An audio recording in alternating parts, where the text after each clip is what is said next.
গোপন খবরের ভিত্তিতে শনিবার রাতে বটতলা পুলিশ ফাঁড়ির হাতে 3 যুবককে আটক করা হয়। রাস্তায় দাঁড়িয়ে ইয়াবা ট্যাবলেট বিক্রি এবং ব্রাউন সুগার সেবন করার সময় তাদের আটক করে বটতলা পুলিশ।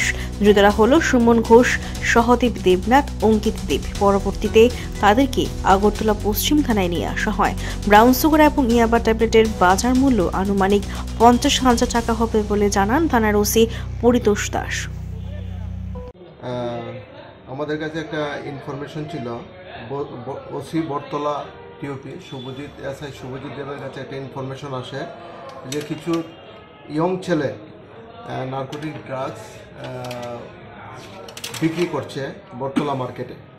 এই খবরের ভিত্তিতে এসআই শুভজিৎ দাস আমার থানা থেকে ইন্সপেক্টর এলডার লং সহ একটা টিম ওই জায়গা থেকে রেড করার পর 3 জন লোক সহ একটা বাইক এবং ইয়াবা ট্যাবলেট এবং ব্রাউন সুগার টোটাল অনুমান 14 গ্রামের মতো আমরা এটা সিজ করি। এই ভিত্তিতে আমরা একটা মামলা নিয়েছি, এনডিপিএস অ্যাক্টের একটা মামলা নিয়েছি, যার number 111/2025 under section 22B 2529 of NDPS act. আজকে 3 জনকে সুমন ঘোষ, যার বাড়ি গান্ধীগ্রাম,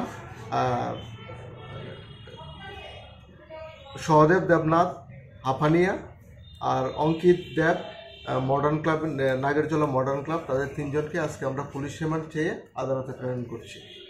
গতকাল কয়টার সময় আপনারা? গতকাল সন্ধ্যার সময়। কোন জায়গায়? বটতলা হাওড়া মার্কেট। মানে তারা কি রাস্তাতেই মানে নেশা? হ্যাঁ, তারা অ্যাকচুয়ালি আমাদের কাছে আগেই খবর ছিল। এর ভিত্তিতে ওসি বটতলা টিউপি সঙ্গে স্টাফ নিয়ে অনেকদিন ধরেই ধরার জন্য অনেকদিন ধরে পেতে বসেছিল, কিন্তু গতকালকে তাদেরকে আমরা ধরতে সক্ষম হয়েছি। এই যে ড্রাগসগুলো ধরেছেন, মানে তার আনুমানিক বাজার মূল্য কি? আনুমানিক বাজার মূল্য হবে 50,000 টাকা।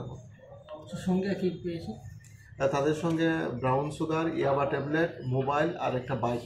টাকা কিছু পাওয়া গেছে? না, টাকা কিছু পাওয়া গেছে। বাইক নাম্বারটা কি জানেন? Bike number TR01V8787 Pulsar 220। 3 জন কি এক জায়গা থেকে পাওয়া গেছে? এক জায়গা থেকে। আজকে তাদের কোর্টে ওঠে? আজকে তাদেরকে কোর্টে ফেরত করা হয়। লিপিতে কেস নাম্বারটা জানেন? 11/2025 under section 22B 2529 of NDPS act.